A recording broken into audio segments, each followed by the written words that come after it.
until they saw the ridge ahead of that.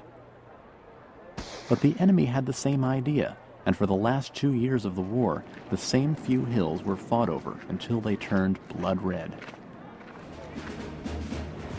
Among the most famous of the hills was Old Baldy, so named for being swept clean by endless artillery fire. The hill offered a bird's-eye view for miles to the north and south. In June 1952, a game of King of the Hill began when the UN unleashed an operation to take Old Baldy. The infantry stormed the hill amidst enemy fire and put its stakes down on top. But the Chinese kept coming back with strong challenges. After 9 months of an exhausting seesaw struggle, they were finally repelled for good. Soldiers all over the perimeter were fighting in clashes like these, hoping to scare the enemy into compromise at the peace table.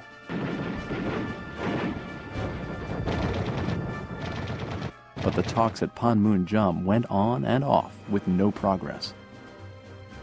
If negotiations were going to get anywhere, UN forces needed to find a better way to put pressure on the Reds. So they turned to their most obvious advantage: air power.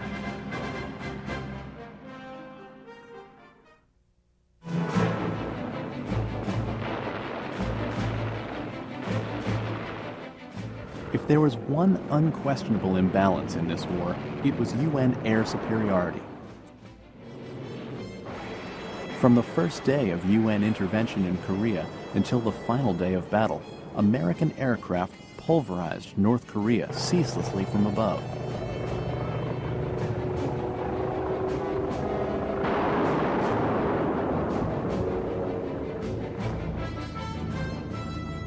Most planes in the UN fleet were built during World War II, like the B-29 super fortresses that still dominated bombing operations.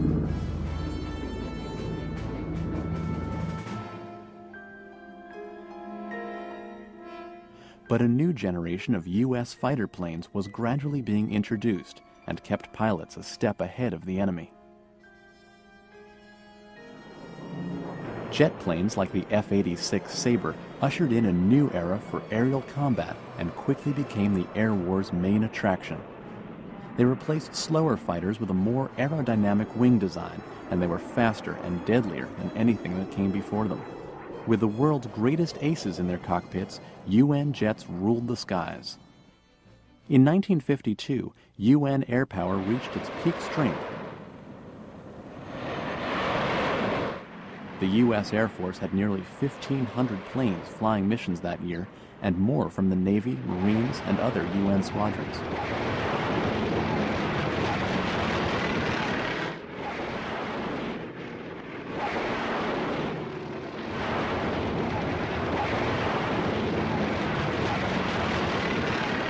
That summer, a massive show of force was unleashed over North Korean skies, meant to force the communist hand at the peace table. The Air Force descended on a remote corner of North Korea just below the Yalu, where the country's largest industrial targets were hidden. But this was where the Chinese had their only strong fleet of fighter planes, so UN pilots were prepared for anything. On June 23rd, U.S. dive bombers and jets launched an intense string of attacks on several major industrial centers.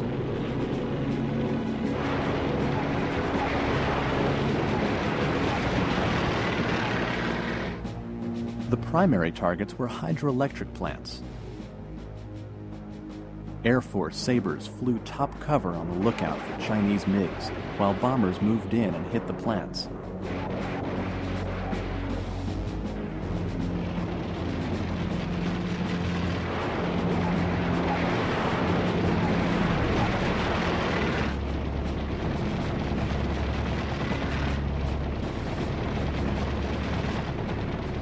The attacks were swift, sudden, and perfectly executed. When the smoke cleared 2 days later, 90% of North Korea's electrical capacity had been destroyed. These airstrikes would stand as the most vital of the war, and they didn't escape the notice of South Korea's leader, Syngman Rhee. Your planes hit enemy military centers. They hit the communist columns. Everybody knows that American planes played the most important part in this war.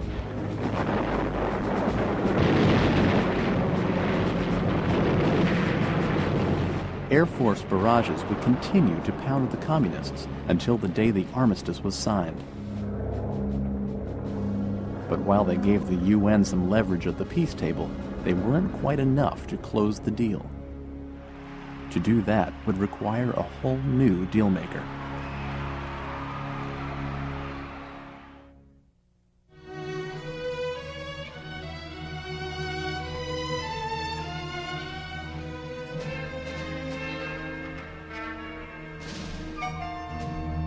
Korea was the hot-button issue of the 1952 American presidential campaign.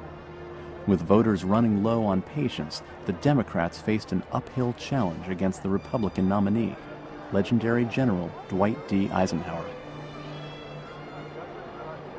Ike had commanded Allied forces in Europe during World War II and had retired earlier in the year from America's most prestigious command. Even MacArthur played second fiddle to Ike. Harry Truman had served as president for more than 7 years and decided not to seek another term.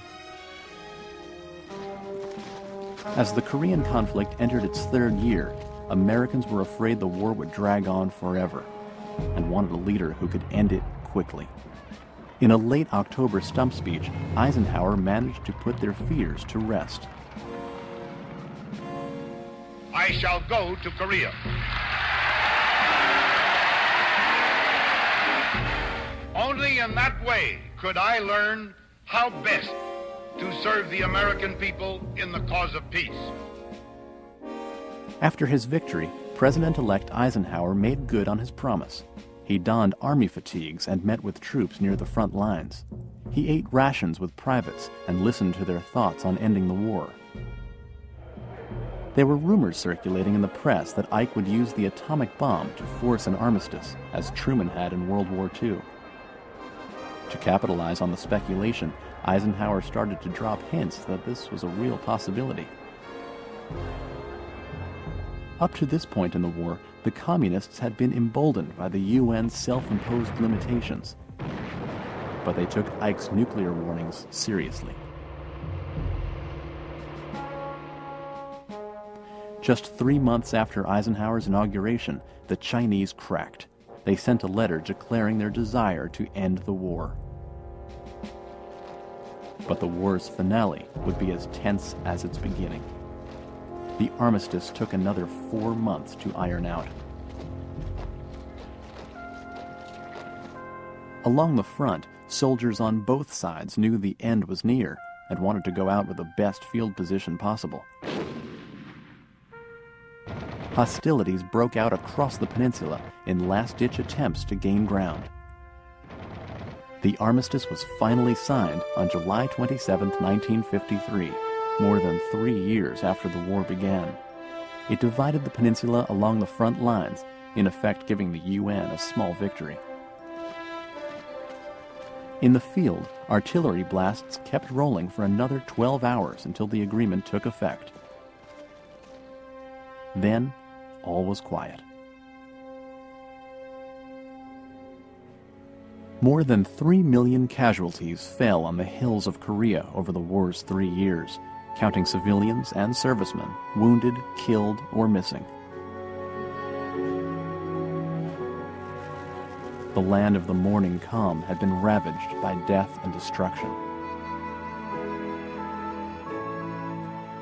With participants from more than 20 countries fighting on one side or the other, this struggle, remembered by most as a minor stalemate, was in fact a world war in its own right.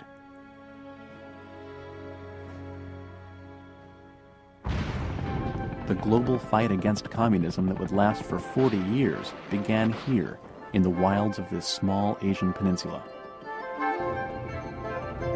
But unlike the Cold War it provoked, the Korean War goes on to this day. Soldiers from both sides still patrol the armistice lines in central Korea. Things there haven't changed all that much since that spring of 1950. Today, Korea is the only place in the world where a war is officially being fought.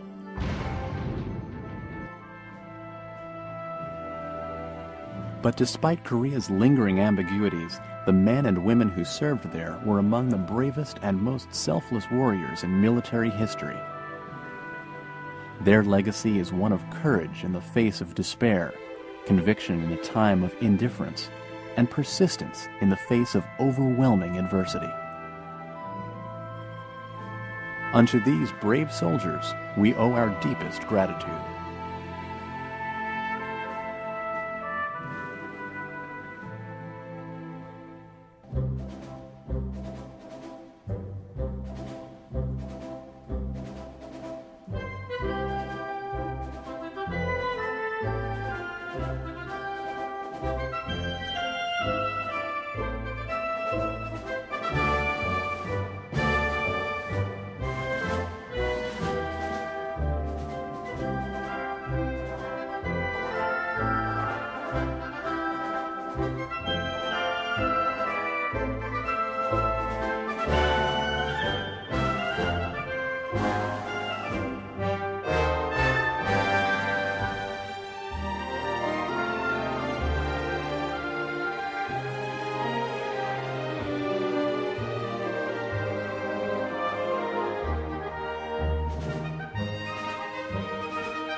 What are these numbers?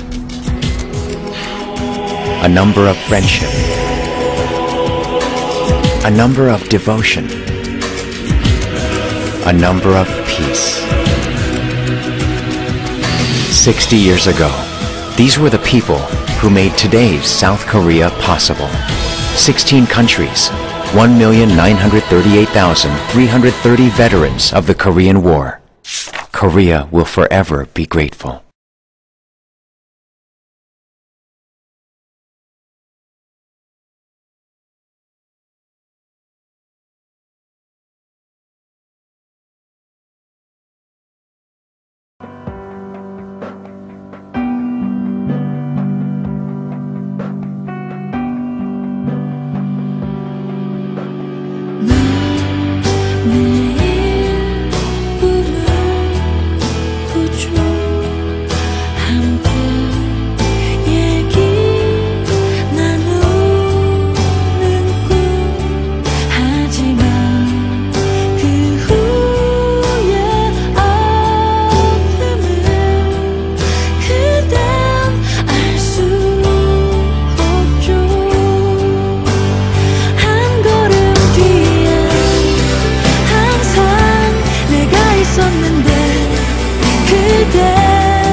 왜 그토록 한 곳만 보는지 난 알 수 없었죠.